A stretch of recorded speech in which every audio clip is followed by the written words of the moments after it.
में किए थे। अब इसी पर चलते हुए हम आज आगे इसी क्लास में थोड़ा सा आगे चलेंगे। इसमें आज हम बात करेंगे ओम के नियम की। तो ओम का नियम क्या बोलता है कि यदि किसी चालक की भौतिक अवस्था जैसे कि ताप, दाब, अनुप्रस्थ काट क्षेत्रफल आदि को यदि नियत कर दिया जाए तो चालक के सिरों के मध्य जो धारा प्रवाहित हो रही है, चालक के सिरों के मध्य जो धारा प्रवाहित हो रही है वो किसके समानुपाती होगी? वो उसके सिरों के मध्य विभवांतर के समानुपाती हो जाएगी। ठीक है। यदि कोई भी पदार्थ, कोई भी तार है, मान लीजिए आप तार की लंबाई फिक्स कर देंगे, इतनी लंबाई है, उसकी मोटाई फिक्स कर देंगे, उसकी मोटाई फिक्स है, वही तार आप चाहे यहाँ पे देखें, उसी को कहीं और ले जाकर के देखें, किसी और परिस्थिति में देखें, तब हमेशा उसमें कितनी धारा प्रवाहित होगी? उसमें जो प्रवाहित होने वाली धारा है वो उसके जो चालक तार के दोनों सिरों के मध्य जितना विभवांतर हो रहा है ना, उस विभव के अंतर, विभवांतर के समानुपाती होगा। ये रिलेशन आपको ध्यान रखना है। और यही क्या बोला था? ये कहलाता है ओम का नियम।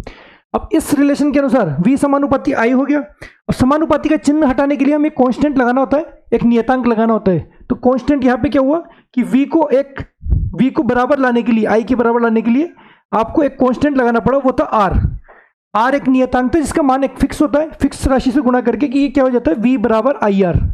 ये आपका एक फॉर्मूला बन जाएगा, V बराबर IR। ये आपका आज का जो पहला फॉर्मूला है, इसको आपको याद रखना ही रखना है। इस पर आधारित क्वेश्चन किए जाते हैं। मैंने बताया था इस चैप्टर में, विद्युत वाले चैप्टर में ज़्यादा संभावना यही होगी कि आपके पास में न्यूमेरिकल क्वेश्चन पूछे जाएं। और न्यूमेरिकल क्वेश्चन बहुत आसान होते हैं अगर आपने सारे फॉर्मूले इसके पता है, आपको आसानी से पता लग जाएगा कि इसमें क्या पूछा है और कौन सा फॉर्मूला लगाना है। तो सीधा फॉर्मूला लगाओ और आंसर पाओ, कुछ भी ज़्यादा सोचने की जरूरत नहीं होगी। तो एक्स जो फॉर्मूला है वो आपका क्या बना? V बराबर IR। यही आप याद रख लीजिए, V बराबर IR। यहाँ R क्या है? ये R होता है आपका प्रतिरोध। तो प्रतिरोध क्या होता है? जैसे मैंने बताया कि विभवांतर होता है किसी चीज को धक्का देता है, आवेशों को जो धक्का देता है वो तो होता है विभवांतर। कि विभवांतर क्या होता है? आवेशों को स्टार्ट करता है, धक्का देता है, आगे बढ़ाता है। जबकि प्रतिरोध क्या होता है? आवेशों को बहने से रोकता है। यदि जैसे प्रतिरोध अगर ज्यादा हो जाए तो आवेश कम बहेंगे, प्रतिरोध यदि कम हो जाए तो आवेश ज्यादा बहेंगे। इसलिए प्रतिरोध जितना ज्यादा होगा वो आवेशों को उतना ही ज्यादा रोकेगा। तो प्रतिरोध क्या होगा? प्रतिरोध होता है जो आवेशों को बहने से रोकता है। तो ये तो हो गया एक R, एक स्थिरांक जो कि प्रतिरोध है। आगे प्रतिरोध के बारे में अच्छे से बात करेंगे। ओम का नियम क्या बोलता है? ओम का नियम बोलता है कि यदि उसके चालक की लंबाई, ताप, दाब आदि को नियत कर दिया जाए तो उसके चालक के सिरों के मध्य उत्पन्न विभवांतर क्या होता है? उसकी धारा के समानुपाती होता है।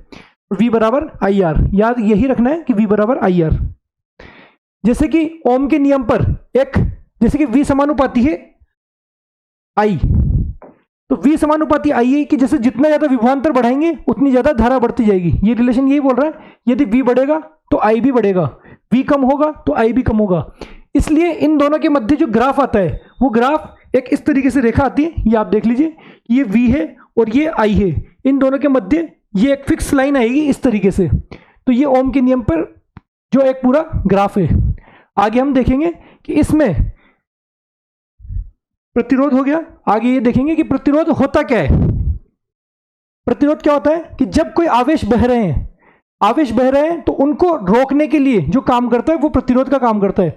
यदि हमारे पास प्रतिरोध नहीं होता तो हर चीज में बराबर धारा बहती, लेकिन हमें किसी में तो धारा कम चाहिए, किसी में ज्यादा चाहिए। जैसे मान लीजिए जैसे हीटर हुआ, हीटर, AC और इस तरीके की जो बड़ी चीज है उसमें तो हमें क्या होता है? धारा बहुत ज्यादा चाहिए होती है।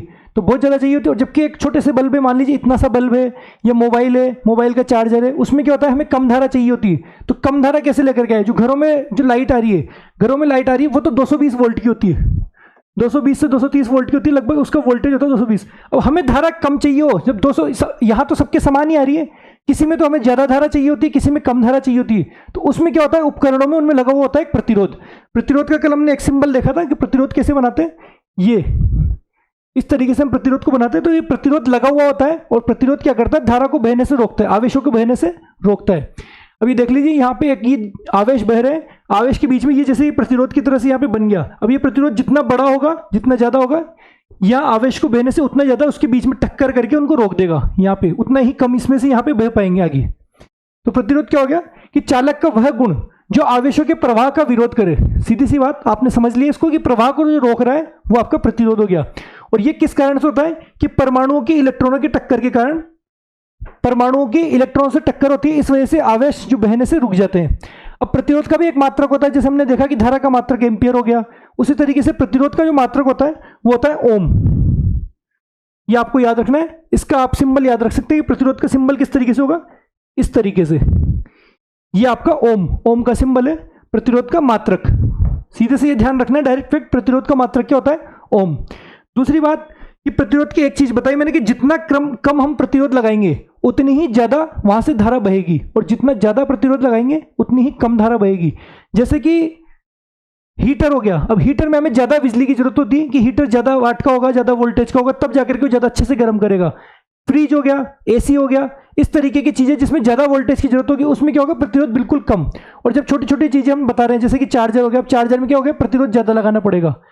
तो जिसमें उच्च प्रतिरोध होगा वो क्या होंगे, उच्च प्रतिरोध वाले विद्युत को रोकेंगे, विद्युत को रोकेंगे, विद्युत को कम अपने अंदर से गुजरने देंगे। और जो कम प्रतिरोध होंगे वो विद्युत के ज्यादा चालक होंगे, जिसमें प्रतिरोध कम लगाया जाएगा उसमें विद्युत ज्यादा बहेगी। आगे और देखेंगे प्रतिरोध के बारे में कि प्रतिरोध का मात्रक तो हो गया ओम, लेकिन हमने एक चीज देखी थी कि V बराबर आई आर, V बराबर आई आर, जो नियम से हमने देखा। यहाँ पे जो R है ये प्रतिरोध है, तो इस फॉर्मूले को हम इस तरीके से भी लिख सकते हैं कि R तो यहीं रह जाए और I चला जाए नीचे, तो R बराबर क्या हो जाएगा, V बटा आई। इस तरीके से भी लिखा जा सकता है कि R बराबर V बटा आई। अब यदि मान लीजिए V यानी कि वोल्ट, V कितना हो, 1 वोल्ट हो, और धारा कितनी हो, 1 एम्पियर। यदि 1 वोल्ट, V बराबर 1 वोल्ट हो और धारा हो आपकी 1 एम्पियर, तो आपके पास में जो मान प्राप्त होगा वो मान क्या प्राप्त हो जाएगा कि R बराबर यहां पे तो हो गया 1 वोल्ट, और यहां पे आपके पास में हो गया 1 एम्पियर। तो जो प्रतिरोध प्राप्त हुआ वो प्रतिरोध कितना हो जाएगा, प्रतिरोध हो जाएगा आपके पास में 1 ओम। ये हो गई आपकी 1 ओम की परिभाषा कि 1 ओम क्या हो गया, 1 ओम हो गया यदि किसी चालक तार के दोनों सिरों के मध्य, चालक तार के दोनों सिरों के मध्य विभवांतर 1 वोल्ट प्रवाहित होता है, कि दोनों सिरों के मध्य 1 वोल्ट विभवांतर प्रवाहित होता है, तो उससे 1 एम्पियर की विद्युत धारा प्रवाहित होती है। इस प्रकार से उस चालक का प्रतिरोध कितना हो जाएगा, उस चालक का प्रतिरोध हो जाएगा 1 ओम। डायरेक्ट आपसे डेफिनेशन नहीं पूछता, लेकिन स्टेटमेंट में आपसे पूछ सकता है कि 1 ओम क्या है। 1 ओम तब है जब 1 वोल्ट बटा 1 एम्पियर। ये सीधे सीधे हमने देखा था, 1 एम्पियर कैसे निकालते वो भी निकाला था, 1 वोल्ट कैसे निकालते वो भी हमने निकाला था। हर फॉर्मूले के सामने हम 1 का मान निकाल सकते हैं। तो इसी तरीके से ये तो हो गया सिर्फ प्रतिरोध की बात। अब आगे हम देखेंगे प्रतिरोध किस किस तरीके से और काम आ सकता है। प्रतिरोध के कम ज्यादा भी हम कर सकते हैं। जब हम कहीं पे प्रतिरोध लगा हुआ होता है, प्रतिरोध को कम और ज्यादा किया जा सकता है। तो जो कम और ज्यादा प्रतिरोध किया जा सकता है वो क्या कहलाता है, परिवर्ती प्रतिरोध। यहां आप देखेंगे कि स्रोत की वोल्टता में बिना कोई परिवर्तन किए, कि वोल्टता मान लीजिए जैसे 220 वोल्ट की हमारे कोई धारा आ रही है तो 220 वोल्ट ही रहेगी, लेकिन इसमें परिवर्तन किए बिना परिपथ में विद्युत धारा को नियंत्रित किया गया, विद्युत धारा को नियंत्रित करना हो तो उस चीज को क्या बोलेंगे, परिवर्ती प्रतिरोध। परिवर्ती प्रतिरोध के द्वारा हम इस तरीके से विद्युत धारा को नियंत्रित किया जा सकता है। कैसे कि जब एक कोई परिपथ है, परिपथ हमने देखा था, ये सर्किट मान लीजिए ये कोई सर्किट है, यहाँ पे कोई बल्ब है, इस तरीके से आपके पास में कोई सर्किट था। इस सर्किट में यहाँ पे ये प्रतिरोध लगाया गया था। अब यहाँ पे तो फिक्स प्रतिरोध लग गया, फिक्स प्रतिरोध, तो यहाँ पे तो अभी तो ये धारा फिक्स बहेगी, लेकिन हमें इसको कंट्रोल करना है, कभी इसको कम करना है, कभी इसको ज्यादा करना है। जैसे कि हमारे पास में एक एग्जांपल है पंखे का रेगुलेटर। पंखे के रेगुलेटर को हम कम करके क्या हो सकता है, पंखे को कम धारा प्रवाहित कर सकते हैं और जैसे हम उसको तेज करते हैं, जैसे 5 पे हमने कर दिया रेगुलेटर को, तो क्या होगा, उसमें से ज़्यादा धारा प्रवाहित होगी। उससे क्या है, ज़्यादा धारा प्रवाहित होगी तो क्या हो गया, प्रतिरोध कम हो गया। यानी कि हम रेगुलेटर तेज कर रहे हैं, इसका मतलब क्या हो रहा है, प्रतिरोध हम उसमें घटाते जा रहे हैं। और रेगुलेटर कम कर रहे हैं का मतलब क्या कर रहे हैं, रेगुलेटर कम करने का मतलब हमने उसमें प्रतिरोध बढ़ा दिया, अब उसमें क्या धारा कम प्रवाहित हो रही है। तो यही तरीका है। इस चीज को, इस पूरी प्रोसेस को क्या बोलते हैं, ये जो हमने लगाया इसको बोलेंगे हम धारा नियंत्रक। धारा नियंत्रक जो धारा को नियंत्रित कर पा रहा है। धारा को नियंत्रित कैसे, कि विद्युत परिपथ में जो प्रतिरोध को परिवर्तन के लिए काम में आने वाली जो युक्ति है वो धारा नियंत्रक कहलाती है। और उस धारा नियंत्रक को किस तरीके से प्रदर्शित किया जा सकता है, कि प्रतिरोध तो हम इस तरीके से प्रदर्शित करते हैं, ये तो हो गया हमारे पास में प्रतिरोध। और धारा नियंत्रक को कैसे करते हैं, ये प्रतिरोध में अगर हम ऐसे एक तीर लगा दें तो ये हो जाएगा आपका धारा नियंत्रक का चिन्ह। ये चिन्ह आपको ध्यान रखने, सिर्फ एक बार देखेंगे आपको समझ में आ जाएगा, मिलान करवा सकता है।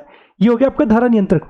ये इसको दूसरी तरीके से भी लिख सकते हैं, जैसे ये प्रतिरोध और ये आपकी धारा नियंत्रक कि जैसे मान लीजिए यहाँ पे, अब इस प्रतिरोध में यहाँ पे आकर के तार टच हो रहा है, ये एक तरह से ये सिंबल बता रहा है कि तार यहाँ पे टच हो रहा है, इसको हम आगे बढ़ा देंगे तो प्रतिरोध और ज्यादा हो जाएगा। ये ऐसे, ये हो गया धारा नियंत्रक का चिन्ह। चिन्ह आपको ध्यान रखना है, जैसे कल हमने देखा था कि ये प्रतिरोध का है, ये आपका बल्ब का है, इस तरीके से आपका बल्ब का चिन्ह था। और भी आपके पास में अलग अलग मीटर वोल्ट मीटर के चिन्ह थे, ठीक है। ये कुंजी का था, इतना तो आपको याद होगा, कुंजी, ये कुंजी चालू है, ठीक है।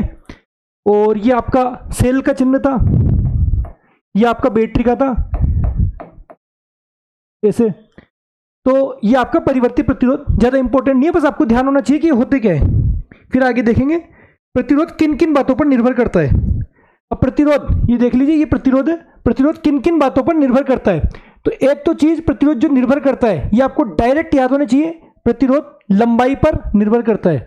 दूसरी चीज अनुप्रस्थ काट क्षेत्रफल पर निर्भर करता है। एक तो किस पर करता है, लंबाई पर, दूसरा करता है अनुप्रस्थ काट क्षेत्रफल पर, और तीसरा करता है पदार्थ की प्रकृति पर।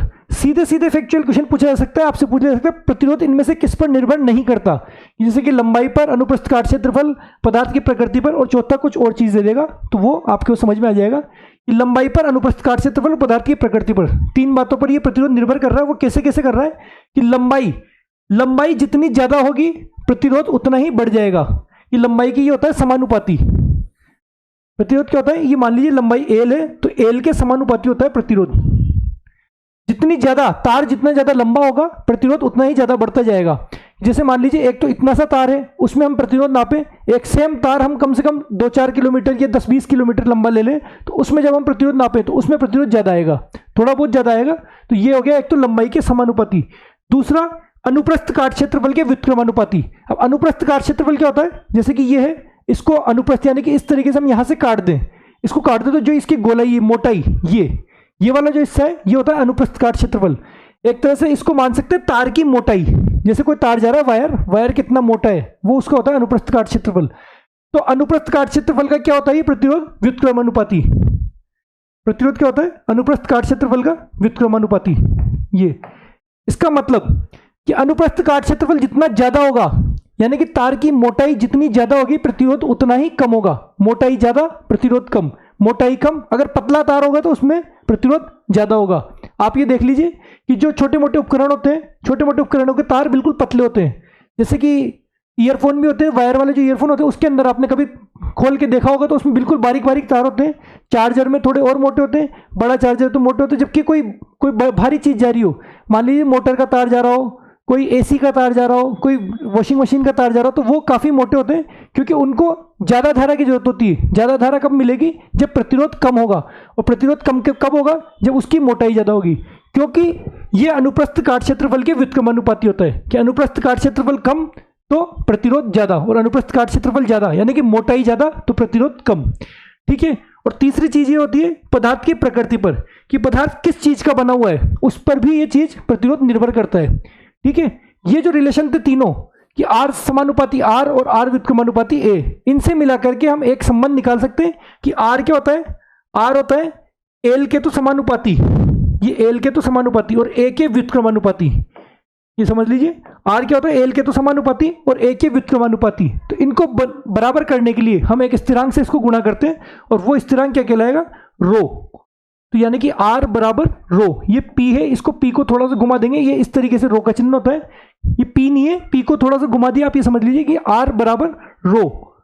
हिंदी में इसको ऐसे लिख सकते हैं, देख लीजिए आप रो, बस रोने वाला रो, ये आप इस तरीके से ध्यान रखें, इस चिन्ह को रो बोला जाता है कि R बराबर रो L अपॉन A। तो यह रो क्या है, ये एक स्थिरांक है, जिसे प्रतिरोध खुद एक स्थिरांक था, वैसे यहाँ पे रो भी क्या है, एक स्थिरांक है। इसको क्या बोला जाता है, इसको बोला जाता है प्रतिरोधकता, ये कहलाता है प्रतिरोधकता, रेजिस्टिविटी। प्रतिरोध तो होता है रेजिस्टेंट और प्रतिरोधकता होती है रेजिस्टिविटी, ठीक है। तो R बराबर रो L अपॉन A।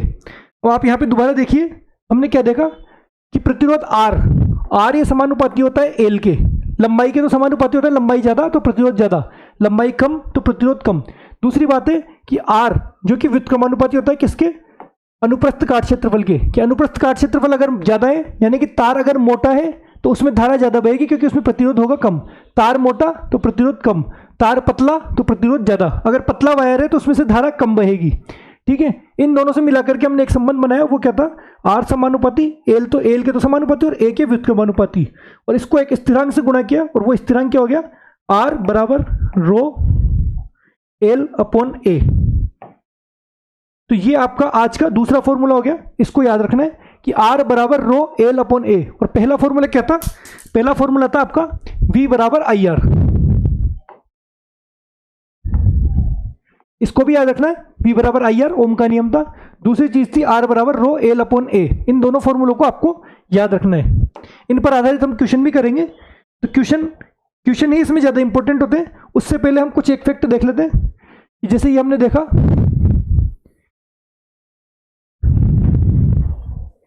यहां आप चित्र के माध्यम से समझ सकते हैं कि जैसे कि पतला वायर है तो इसमें प्रतिरोध ज्यादा लग रहा है, जबकि ये मोटा वायर है तो इसमें क्या है, आवेश ज्यादा, पतले वायर से आवेश कम बह रहे हैं। ये देख लीजिए पतला वायर, तो इसमें आवेश ये बहते हुए दिखाए 3D में कि आवेश बह रहे हैं, तो इसमें कम बह रहे हैं।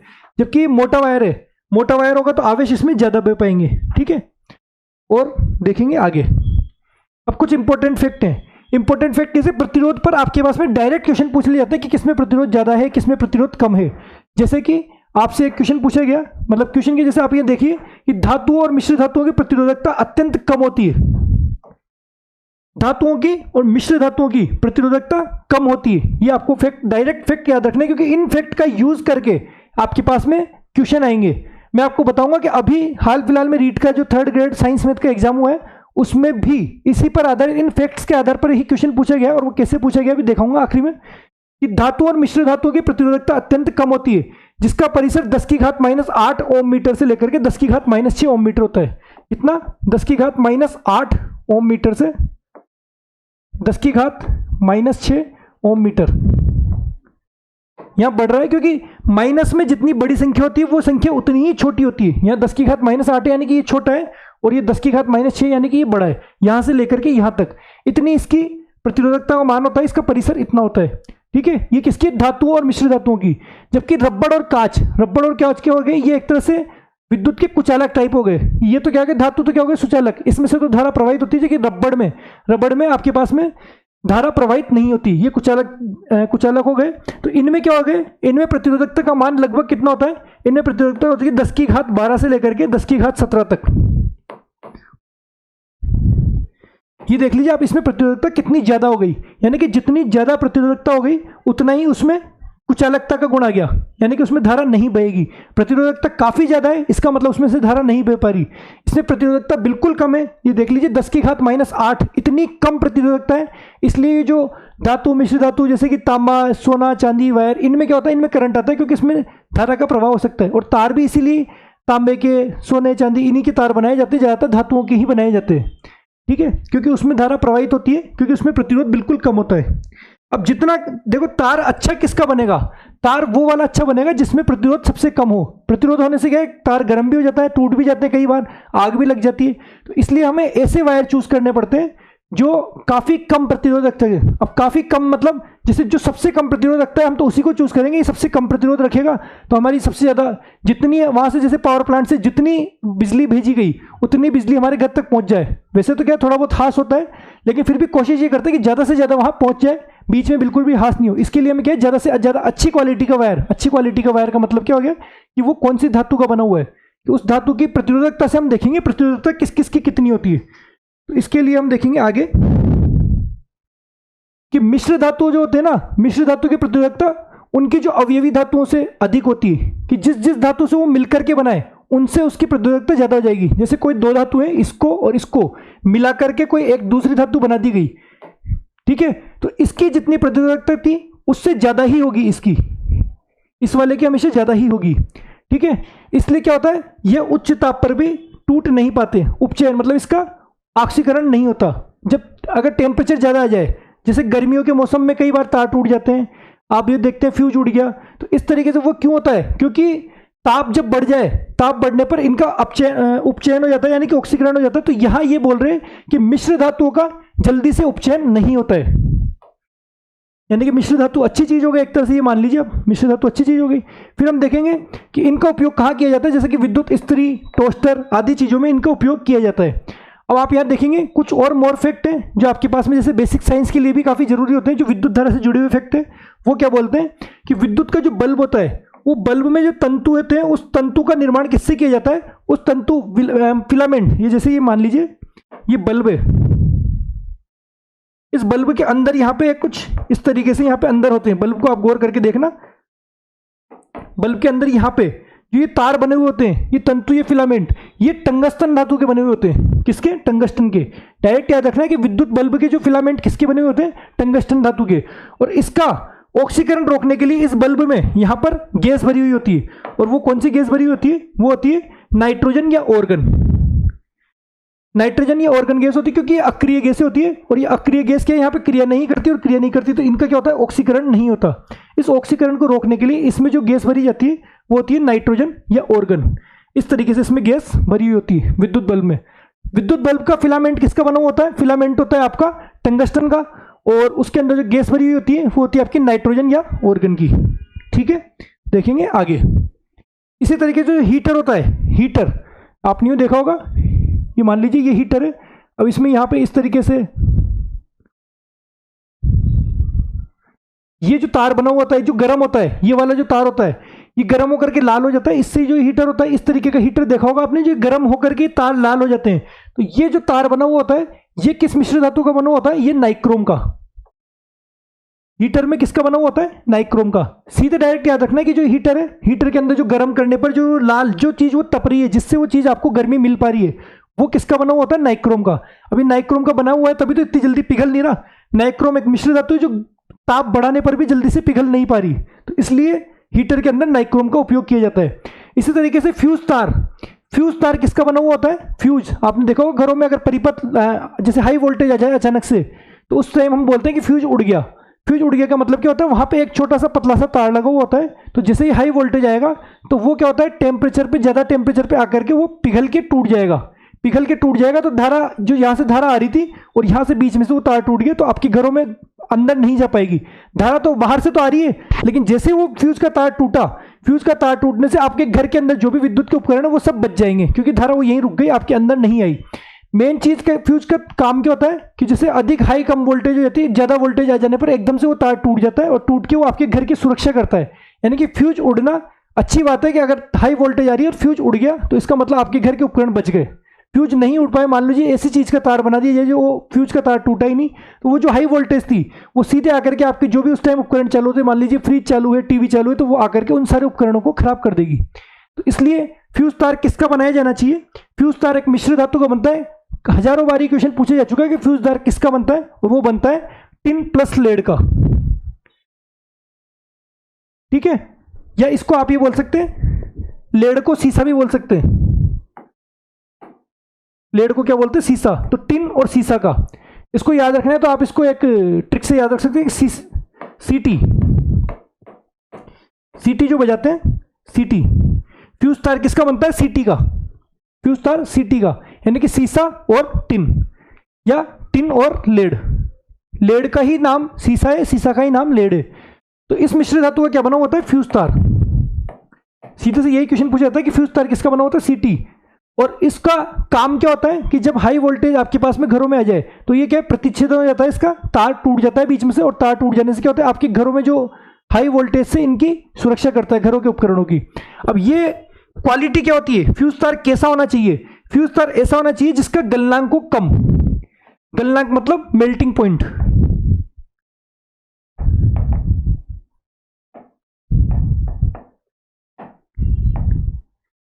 जिसका क्या है, मेल्टिंग पॉइंट कम हो। गलनांक कम होने का मतलब क्या है कि जो कम टेम्परेचर पर पिघल जाए। कम मतलब इतना कम भी नहीं, ज़्यादा कम भी नहीं, पर जिस टेम्परेचर पर जैसे हाई वोल्टेज आ गई तो एकदम से वो एकदम से पिघल जाए, उस पिघलने से वो बीच में से टूट जाए।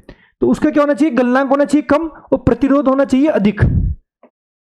प्रतिरोध रेजिस्टेंस उसका होना चाहिए अधिक, ताकि वो ज़्यादा आवेश आ जाए तो उसको रोक सके। ठीक है, तो प्रतिरोध अधिक होता है और इसका गलनांक कम होता है। और इसको कैसे लगाया जाता है, जिसको लगाया जाता है परिपथ में श्रेणी क्रम में। हमने कल भी देखा था कि जैसे कि परिपथ में श्रेणी क्रम में कैसे लगाते हैं। श्रेणी क्रम जैसे कोई परिपथ है, इसमें ये बल्ब लग रहा है, यहाँ आपके पास में ये प्रतिरोध लग रहा है और इसी में यहाँ पे आपके पास में क्या है, फ्यूज तार लगा दिया जाए। श्रेणी क्रम मतलब सीधा सीधा एक के बाद दूसरी, दूसरी के बाद तीसरी, एक ही तार में एक ही क्रम में सारी चीजें लगी हुई हो, ये होता है आपका श्रेणी क्रम। तो तीन चीज फ्यूज तार के बारे में कि फ्यूज किसका बना हुआ होता है, एक तो सीटी का, सीसा और टिन, या फिर लेड और टिन। फ्यूज तार लेड और टिन का बना हुआ होता है। इसका क्या होता है, गलनांक इसका कम होता है और दूसरी चीज इसमें प्रतिरोध अधिक होता है। और इसको लगाया कैसे जाता है, इसको श्रेणी क्रम में लगाया जाता है। ठीक है, अब इसके बाद में हम देखेंगे कि प्रतिरोधकता किस पर निर्भर करती है। प्रतिरोधकता जो हमने बात की थी रो, ये रो, ये होती है आपकी प्रतिरोधकता।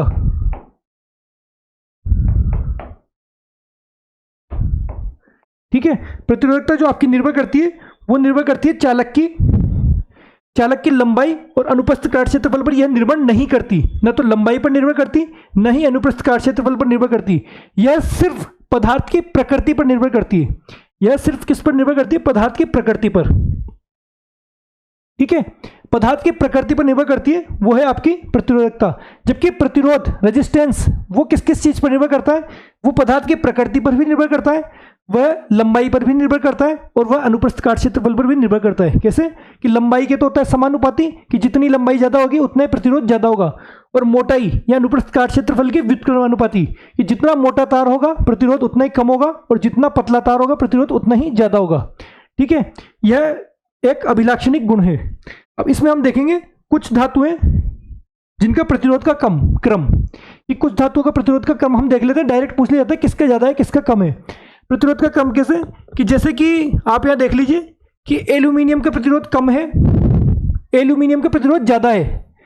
एल्यूमिनियम का आर एल्यूमिनियम, यहां आप ये देख लीजिए रेजिस्टेंस ऑफ एल्यूमिनियम,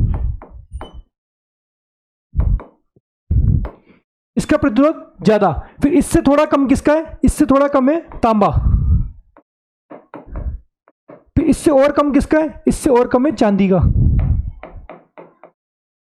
तो इस तरीके से जैसे एल्यूमिनियम का ज्यादा होता है, तांबे का और कम होता है, चांदी का और कम होता है। तो जिसमें सबसे कम प्रतिरोध हो, हमने क्या बात की थी कि हम ऐसी चीज का तार बनाएंगे जिसमें सबसे कम प्रतिरोध हो, क्योंकि जिसमें प्रतिरोध सबसे कम होगा उसकी चालकता सबसे ज्यादा होगी। ये तो हो गया प्रतिरोध और ये हो गई आपकी चालकता।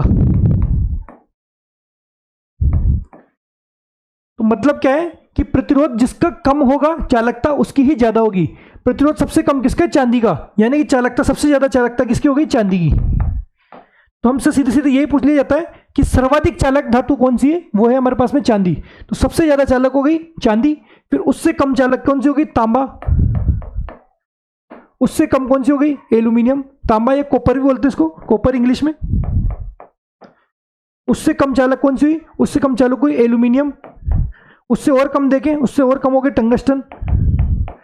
तो इस तरीके से आपको मेन चीज ये ध्यान रखना है, इसमें क्रम या चीजें याद नहीं रखनी, आपको ये ध्यान रखना है कि प्रतिरोधकता जिसकी ज्यादा होगी, ये प्रतिरोध जिसमें ज्यादा होगा, चालकता उसमें उतनी कम होगी। तो हमें जो तार लेना होता है वो तार ऐसी चीज का लेना होता है जिसकी प्रतिरोध कम से कम हो, रेजिस्टेंस जिसमें कम से कम हो। और रेजिस्टेंस कम से कम किसमें, वो हमें पता लग गया कि सबसे कम प्रतिरोध है चांदी का। इसलिए जो चांदी में चालकता है, चांदी में जो जितनी इधर से इधर तक आपके पास में आवेशों का प्रभाव होगा वो सबसे ज्यादा होगा। तो चांदी सबसे ज्यादा चालक धातु है। लेकिन हम तार चांदी के क्यों नहीं बनाते, ये आपको खुद को पता है। चांदी कभी 2 लाख पहुंच जाती है, कभी 2.5 लाख पहुंच जाती है। इसलिए आपको पता है कि चांदी काफी महंगी होती है। तो महंगी होने के कारण हम चांदी के तार नहीं बनाते, इसलिए फिर हम उससे अगली वाली लेते हैं। भाई चांदी सबसे ज्यादा चालक है लेकिन महंगी है, इसलिए चांदी के तार नहीं बनाए जा रहे। तो चांदी से दूसरे नंबर पे कौन सा है, कॉपर। तो हमने जो देखे, जितने भी हम वायर देखते हैं उन सब वायर के अंदर क्या होता है, कॉपर। कॉपर क्यों, क्योंकि चालकता ज्यादा है, इसलिए कॉपर के वायर बनाए जाते हैं। अब चाहे तो एल्यूमिनियम के बना सकते हैं, टंगस्टन के बना सकते हैं, आगे सबके बना सकते हैं, लेकिन हमें वो चीज चूज करनी होती है जिसमें चालकता सबसे ज्यादा हो। लेकिन चांदी क्यों चूज नहीं कर रहे हैं, क्योंकि चांदी काफी महंगी होती है। अब हमें इसी तरीके से और चीजें हैं जिसका भी हमें ये आपके पास में एनसीईआरटी में सीधे से सीधे ये टेबल दी हुई है जिसमें सबका आपके पास में क्रम दिया हुआ है कि जैसे सिल्वर, चांदी सबसे ज्यादा प्रतिरोध कितना है, इसका प्रतिरोध भी दिया हुआ है 1.6 गुणा 10 की घात -8। कॉपर का दिया हुआ, कॉपर 1.62 इंटू 10 की घात -8। इस तरीके से एक पूरी टेबल दी हुई है एनसीईआरटी में। ये देख लीजिए आप यहाँ पे पूरी, ये यहाँ पे ये पूरी टेबल, या फिर मैं आपको एक बार बताता हूँ एनसीईआरटी की टेबल ही निकालता हूँ, एक सेकेंड।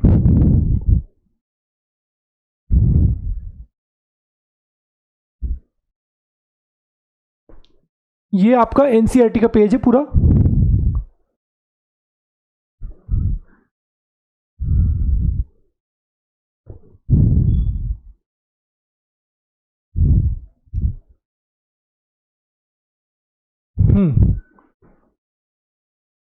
कंप्लीट आपके एनसीईआरटी में इस तरीके से पूरी एक टेबल दी हुई है। अब ये टेबल क्या बता रही है? ये टेबल बता रही है कि किस पदार्थ में कितनी चालकता होती है। यहां आप देखिए सबसे ज्यादा चालक कौन हो गया? सिल्वर। उसके बाद में चालक कौन से हो गए? कॉपर। दिख रहा है? ये बिल्कुल दिख पा रहा है। आप यहां पे मैं इसको और थोड़ा सा जूम कर देता हूं।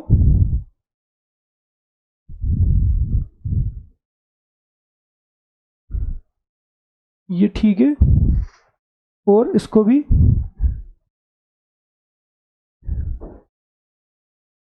अब देखिए कि सिल्वर की चालकता सबसे ज्यादा, उसके बाद में फिर कॉपर, फिर एल्यूमिनियम, फिर टंगस्टन, फिर निकल, आयरन, क्रोमियम, मरकरी, मैग्नीज। इस तरीके से आपके पास में अलग अलग धातुओं की चालकता दी हुई है, और चालकता भी आपके पास में मान दिया हुआ है। लेकिन आपको ये मान याद नहीं करने, आपको ये याद रखना है कि इसके क्रम सीधे सीधे आपसे पूछ लिया जा सकता है कि सिल्वर, कॉपर, एल्यूमिनियम, टंगस्टन, इनमें से किनको चालकता के क्रम में जमाइए, चालकता के क्रम में जमाइए। जैसे ये 4 चीजें दे दी, या फिर आप समझ लीजिए 2 इधर से दे दी, 2 इधर से दे दी, 2 इधर से दे दी, तो इनको कैसे जमाएंगे? आपको शुरुआत की चीज तो पता ही है कि सिल्वर, कॉपर, एल्यूमिनियम, टंगस्टन, ये 3-4 चीज आपको पता है।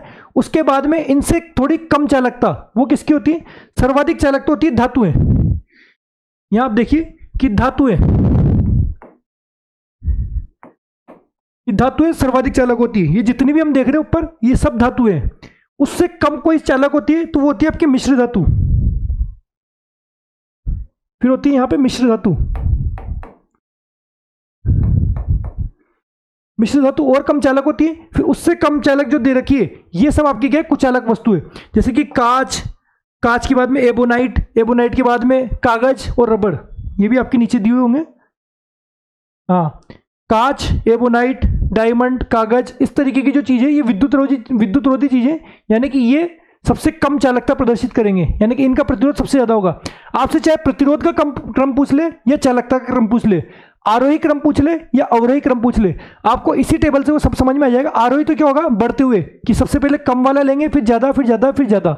और अवरोही क्रम क्या होगा? ये जैसे कि ये चालकता का अवरोही क्रम है। चालकता कैसे? तो यहाँ पे आपको टेबल में मेनली ये क्या है कि इनको याद नहीं करना, आपको ये क्रम याद करना है कि सबसे पहले चालक धातुएं होती है, और धातुओं में कुछ ऊपर की आपने याद कर ली, सिल्वर, कॉपर, एल्यूमिनियम, टंगस्टन। फिर मिश्र धातु होती है, और मिश्र धातु के बाद में विद्युत रोधी चीजें। इनमें चालकता का क्रम इस तरीके से, जबकि प्रतिरोध का क्रम इस तरीके से। प्रतिरोध इनका ज्यादा है, इनका प्रतिरोध ज्यादा, इनका प्रतिरोध और कम, इनका और कम, और इसका सबसे कम। ठीक है, चलेंगे आज कुछ क्वेश्चन पे। अब क्वेश्चन क्या बोल रहा है कि यदि किसी विद्युत बल्ब के तंतु का प्रतिरोध है 1200 ओम, यहां पे दे दिए प्रतिरोध क्या है आपके? 1200 ओम। आर का मान दे दिए 1200 ओम। फिर ये बोल रहा है कि बल्ब यदि एक 220 वोल्ट के स्रोत से कितनी विद्युत धारा लेगा? बल्ब जो जुड़ा हुआ है वो V बराबर कितना है उसका? 220 वोल्ट। मैं बताया अभी कि घरों में जो विद्युत आती है वो 220 से 230 वोल्टेज की होती है लगभग, और 50 हर्ट्ज की होती है। ये आपको ध्यान रखना है कि 50 तो हर्ट्ज की होती है विद्युत धारा जो घरों में आती है, और 220 से 230 वोल्ट की होती है। डायरेक्ट इफेक्ट भी होता है, पर जैसे कि आपके जनरल साइंस वाला जो चैप्टर है उसके अंदर भी ये चीजें करवा दी जाएगी। सामान्य विज्ञान वाला आपके एक चैप्टर जो जुड़ा है उसके अंदर ये चीजें करवा दी जाएगी। तो आपको ये ध्यान रखना है कि प्रतिरोध कितना है आपका? 220। यहाँ पे प्रतिरोध दिया हुआ है 1200 ओम। वोल्ट कितना दिए? वोल्ट दिए 220 वोल्ट। और पूछा क्या है? यह कितनी विद्युत धारा लेगा? कितनी विद्युत धारा लेगा? आई का मान यहाँ पे आपसे पूछा गया है। अब आपको ये ध्यान होना चाहिए कि अभी हमने एक फॉर्मूला पढ़ा था, वो क्या था? V बराबर आई आर। जो ओम के नियम से जो फॉर्मूला बना था वो हमारे पास में क्या था? V बराबर आई आर। तो V का मान तो क्या है यहाँ पे? 220 वोल्ट। यहाँ सीधे सीधे फॉर्मूले में रख देंगे, V का मान हो गया 220 वोल्ट। I का मान क्या है यहाँ पे? I का मान आपसे पूछा गया है। और R का मान क्या है? R का मान है 1200 वोल्ट, 1200 ओम। इस तरीके से इन सबको रखते हैं तो आई का मान में ज्ञात कर सकते हैं कि आई बराबर क्या हो गया, आई बराबर 220 बटे 1200 ओम, 220 वोल्ट बटे 1200 ओम। अब सीधी सी बात है, हमें इसमें भाग देना है, तो ये 0 से 0 गई, यहाँ पे 1 0 से यहाँ पे पॉइंट लग जाएगा 2.2, तो 2.2 बटे 12। यहाँ और हम छोटा कर सकते हैं कि 2 का भाग देंगे तो यहाँ पे हो जाएगा 1.1 बटे 6, और हम भाग दे सकते हैं, सीधे से हमें भाग देना आना चाहिए, वैसे भी ऑप्शन से यहाँ पे पता लग जाएगा कि आंसर क्या हो सकता है। तो 6 का अगर इसमें भाग देते हैं तो 6 कम 6, लेकिन पहले भाग टूट के 0 जाएगी, पॉइंट भाग टूट के 0, फिर 6 कम 6, फिर ये आपके पास में बच्चा 5, 6 7 20, 6 8 48, इतनी 0.18 एम्पियर, इतनी धारा यहाँ पे आपको देनी पड़ेगी। कुल मिलाकर के इस क्वेश्चन में क्या किया गया, इस क्वेश्चन में आपके पास प्रतिरोध का मान दिया हुआ था 1200 ओम। दूसरी चीज यहाँ पे बल्ब का आपको वोल्टेज दे दी गई और सीधा से पूछा गया विद्युत धारा कितनी होगी, और ये फॉर्मूला हमने अभी देखा था कि V बराबर आई आर, V बराबर आई आर में सीधे से मान रखना है, R का मान दिया हुआ है, V का मान दिया हुआ है, I का मान हम सीधे से निकाल लेंगे, सिर्फ और सिर्फ भाग करना था। तो आप यहाँ देख लीजिए क्वेश्चन काफी आसान होते हैं, बस आपको पता होना चाहिए कि उसमें फॉर्मूला कौन सा अप्लाई हो रहा है। फॉर्मूला आपके दिमाग में आ गया तो क्वेश्चन आसानी से कर पाएंगे।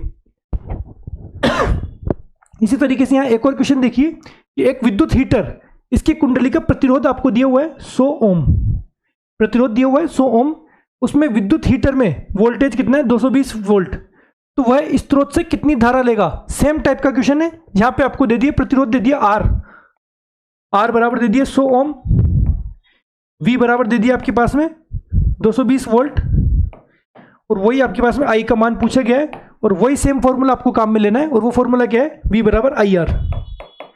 चाहे तो आप वीडियो को यहीं रोक करके आगे इस क्वेश्चन को खुद कर सकते हैं, बाकी मैं आपको बताता हूं, वैसे ही उसी तरीके से आपको मान रखना है।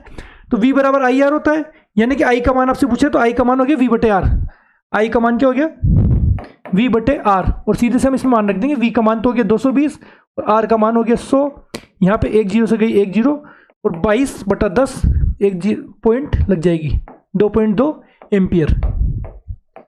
सीधे से ये क्वेश्चन सीधे आपके एनसीईआरटी में दिए हुए हैं, बस आपको समझ में आने चाहिए कि क्वेश्चन कैसे होते हैं। क्वेश्चन ऐसे के ऐसे पुटअप होंगे, आपको ज्यादा भी कुछ नहीं, आप इसको 2 बार 3 बार, जिसे बिल्कुल भी समझ में नहीं आ रहा आप 2 बार अपने हाथ से कर लोगे, आपको ये क्वेश्चन सीधे याद हो जाएगा, समझ में नहीं आया तो भी याद हो जाएगा, और बाकी समझ में तो वैसे ही आ जाएगा, इसमें कुछ भी नहीं है।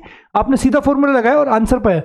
क्वेश्चन अब तक जो पूछे जा रहे हैं आरपीएससी में, वो आपकी एनसीईआरटी से सीधे पूछे जाते हैं, कोई अलग से नए क्वेश्चन नहीं होते। ज्यादा से ज्यादा अगर वो कुछ करता है तो यहाँ पे 100 ओम की जगह 200 ओम लगा देगा, और यहाँ पे 220 वोल्ट की जगह 440 वोल्ट लगा देगा, सिर्फ यही क्वेश्चन में परिवर्तन होगा, बाकी यही पैटर्न का क्वेश्चन आपके पास में एग्जाम में देखने को मिलेगा। इसलिए मैंने बोला कि क्वेश्चन करने की श्योरिटी यहाँ पे इस चैप्टर की आपकी 100% हो जाएगी अगर आपने इस चैप्टर को ढंग से पढ़ा। ये सारे क्वेश्चन आपने किए, जितना भी मैं आपको बता रहा हूँ आप सिर्फ इतना कर लीजिए, आपको कोई किताब देखने की जरूरत नहीं है, कोई अलग से नोट्स बनाने की जरूरत नहीं है। ये जो नोट्स है ये आपको क्लास के बगल में आपको यहाँ पीडीएफ मिल जाएगी, कि जैसे ये क्लास चल रही है क्लास के बगल में ही वीडियो के बगल में ये वीडियो क्लास वाली पीडीएफ तो आपके बगल में मिल ही जाएगी।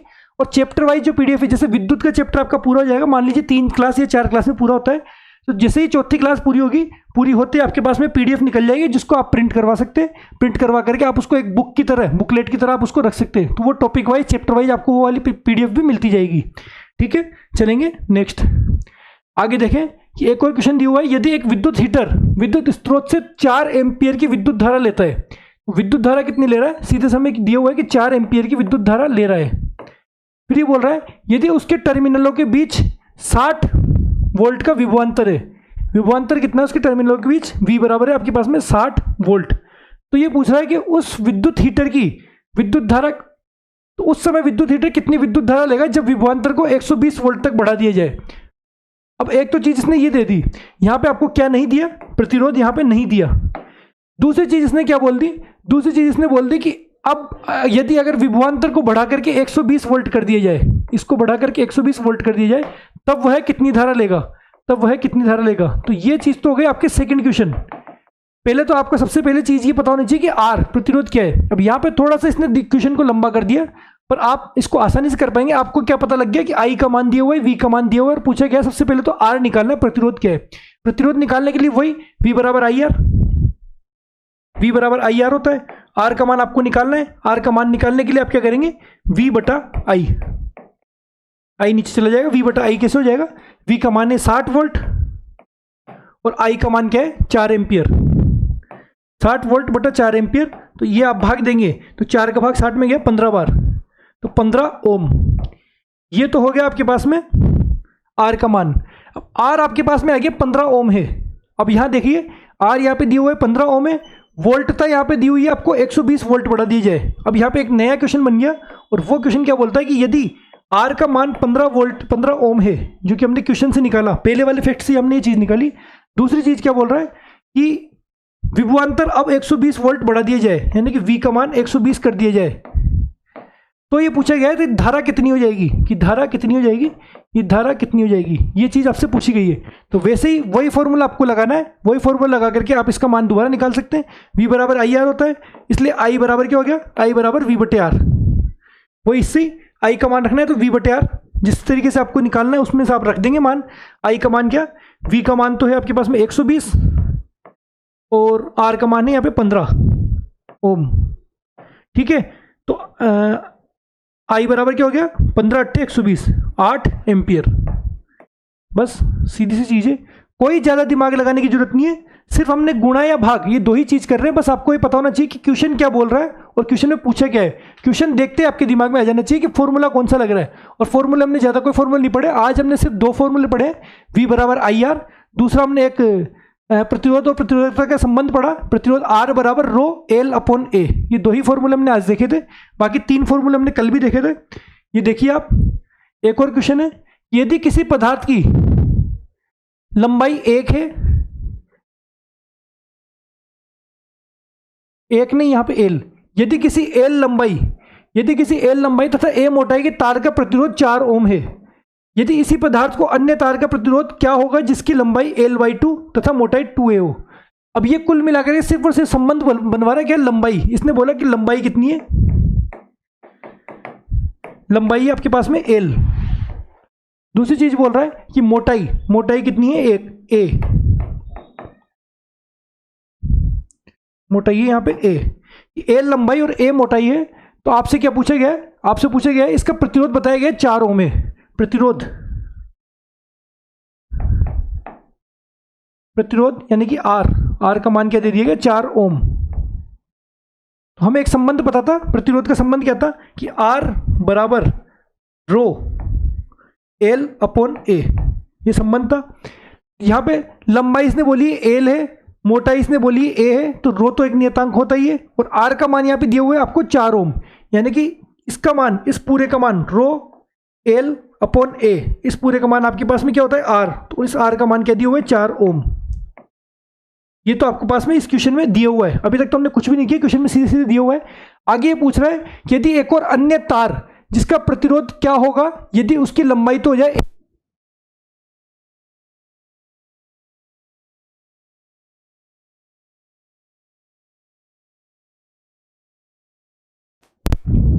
हेलो, इसकी लंबाई क्या हो जाएगी, L/2 और मोटाई क्या है, 2a।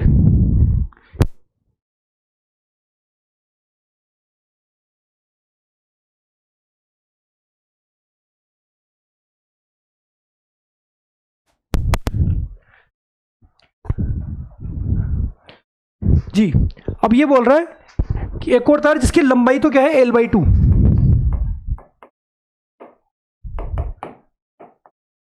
आवाज आ रही है, हाँ, इसकी लंबाई है L/2 और मोटाई है 2a।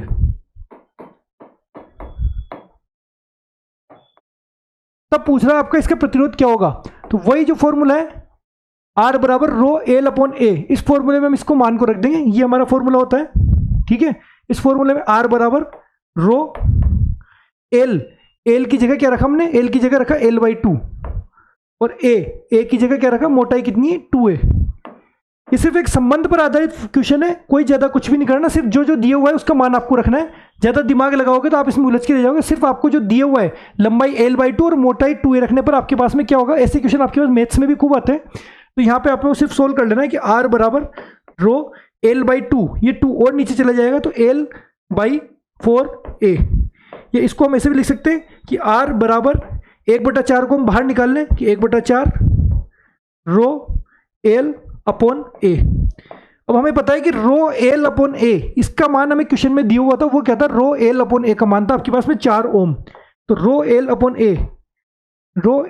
A इसका मान था आपके पास में 4 ओम। 1/4 आपके पास में बाहर था ही था, और इसका मान था क्या, 4 ओम। ये आपको क्वेश्चन में सीधे दिया हुआ है, तो यहाँ 4 से 4 कट जाएगा और आपके पास में आर का मान क्या आ जाएगा, आर का मान आ जाएगा आपके पास में 1 ओम। ठीक है, अब कुल मिलाकर के वापस देख लीजिए इस क्वेश्चन को कि एक पदार्थ जिसकी लंबाई एल है और मोटाई ए है, उसका प्रतिरोध कितना है, 4 ओम। की लंबाई एल और मोटाई ए वाले तार का प्रतिरोध है 4 ओम। सीधे से रखा आर बराबर रो एल अपॉन ए, इसका मान आपके पास आ गया 4 ओम। तो ये पूछ रहा है कि यदि लंबाई को आधी कर दिया जाए, लंबाई को आधी कर दी जाए, लंबाई को हो जाए L/2 और मोटाई को 2a कर दी जाए, मोटाई को दुगनी कर दी जाए 2a, तब इसका प्रतिरोध क्या होगा। तो वही हम निकाल दें कि लंबाई को हमने कर दिया आधी, मोटाई को कर दिया दुगनी। यहाँ पे हमने वापस से मान रखा है रो L/2 और 2a मान रखते आपके पास में क्या जाएगा, यहाँ पे 1/4 एक्स्ट्रा बचेगा, 1/4 एक्स्ट्रा बचेगा और रो एल अपॉन ए, वापस से वही आ जाएगा रो एल अपॉन ए। और इसका मान हमें क्वेश्चन में शुरुआत में दे दिया गया था कि रो एल अपॉन ए का मान क्या, 4 ओम। 1/4 बाहर है और इस पूरे का मान 4 ओम होता है, तो 4 से 4 गया और यहाँ आपके पास में बचा 1 ओम। तो इस तरीके से इसमें जो न्यूमेरिकल पूछे जाते हैं वो ज़्यादातर तो काफ़ी सिंपल ऐसे पूछे जाते हैं। यही क्वेश्चन आपके पास में सीधा के सीधा उठ जाएगा, L/2 की जगह 2L कर दी जाए, कि लंबाई दुगनी कर दी जाए, मोटाई आधी कर दी जाए, किसी भी तरीके से आपके क्वेश्चन पूछा जा सकता है। ठीक है, तो इतना ही आज के लिए, लगता है कि आज क्वेश्चन भी काफ़ी हो गए हैं, तो इतना आज के लिए काफ़ी पर्याप्त होगा। बस आपको थोड़ा सा ये देख लेना है कि हमने क्या क्या देखा है। हमने एक तो फॉर्मूला देखा V बराबर IR, आज की क्लास में हमने देखा V बराबर IR।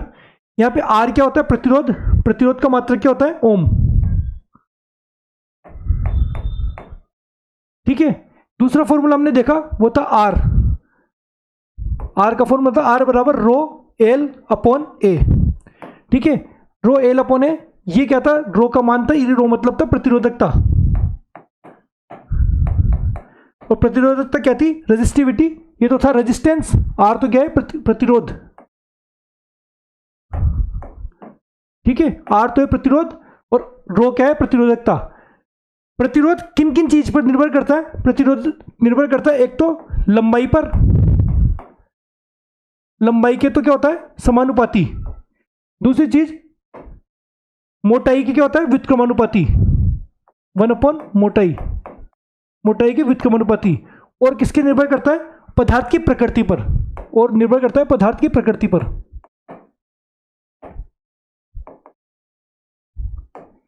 इसी तरीके से प्रतिरोधकता सिर्फ और सिर्फ किस पर निर्भर करती है, ये सिर्फ और सिर्फ पदार्थ की प्रकृति पर ही निर्भर करती है।